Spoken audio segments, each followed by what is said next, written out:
ડેસરથી ઉદલપુર માર્ગ ઉપર ઠેર ઠેર એટલી હદે ખાડા પડ્યા છે કે નાના વાહનો અને મોટરસાઇકલો આ ખાડામાં પછડાય છે, છતાં પણ તંત્ર સ્થાનિકોની સતત રજૂઆતોને અવગણના કરી રહ્યું છે। માત્ર ડેસરથી વાલાવાવ અને વેજપુર 7 કિલોમીટરના અંતરમાં હજારો કહી શકાય તેટલા ખાડા પડેલા છે। મોટા વાહનો પોતાનું વાહન સાચવીને ધીરેથી કાઢે છે, છતાં પણ ખાડામાં તેઓનું વાહન પછડાય છે।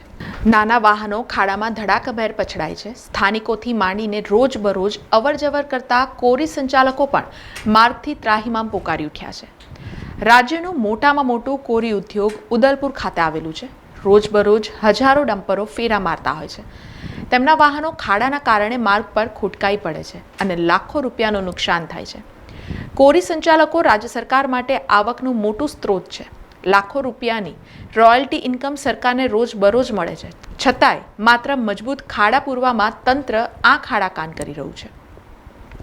માર્ગ અને મકાન વિભાગનું જ્યારે પણ ખાડા બાબતે ધ્યાન દોર્યું છે ત્યારે ખાડા તો પૂરવામાં આવ્યા છે, પરંતુ સિસ્ટમ પ્રમાણે નથી પૂરાતા।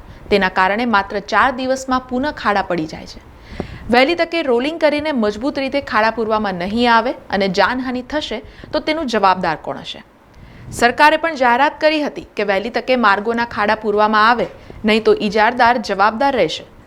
સાવલીથી ઉદલપુરના 38 કિલોમીટરનો માર્ગ ડબલ મંજૂર થયો છે અને બનશે પણ, પરંતુ હાલ તો પ્રજા ખાડા કૂદી રહી છે અને કેળના મણકા તોડી રહી છે।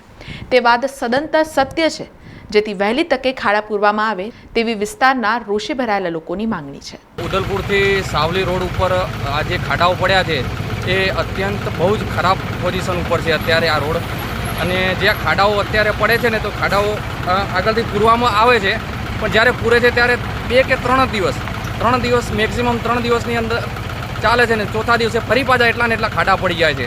હવે જ્યારે ખાડા એટલા હદ સુધી ઊંડા પડે છે ને કે જે બાઇકોવાળા છે, લેડીઝો એના પાછળ બેસીને જાય છે તો એ સીધા ખાડામાં પડે છે અંદર, બરાબર છે। અને કેટલા સાધનોને નુકસાન થાય છે, કેટલા ગાડીઓને પાટા તૂટે છે।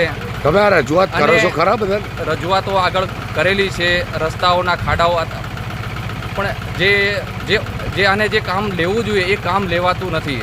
અત્યારે આ ખાડાનો જે પ્રોબ્લેમ છે ચોમાસાની બહુ તકલીફવાળું કામ થઈ ગયું છે। બાઇકોવાળા અને 4 વ્હીલ માટે તો ઘણું જોખમદાયક કામ થઈ ગયું છે। બાઇકોવાળા પણ પડે છે, અમે કેટલી વખત લોકોને બેઠા પણ કરેલા છે। બીજી બહારના જે 4 વ્હીલવાળા હોય, અનુભવ ના હોય એટલે અમુક તો લોકો ખાડામાં આખી 4 વ્હીલ પાછળથી ઊંચી થઈ ગઈ હતી હમણાં। ખાડા પૂરવાય તો ખાડા પૂરે છે, ના નહીં પાડતા આપણે, ખાડા પૂરે છે, પણ કેવું પૂરે છે કે ખાડા ટર્બા લોડિંગ નીકળે છે એટલે પાછા ખાડા હતા એના એ પાછા બીજે દિવસ પડી જાય છે। એટલે વ્યવસ્થિત એનું સમારકામ એ રીતે કરો કે જેથી કરીને ખાડો પાછો એની સાથે બીજે દિવસ 24 કલાકમાં ઉખડી ના જાય। સમાચારોના સતત અપડેટ માટે TNN ન્યૂઝને YouTube પર સબસ્ક્રાઇબ કરી બેલ આઇકોન પ્રેસ કરો અને અમારી સાથે જોડાયેલા રહો Facebook, Instagram અને Twitter ઉપર।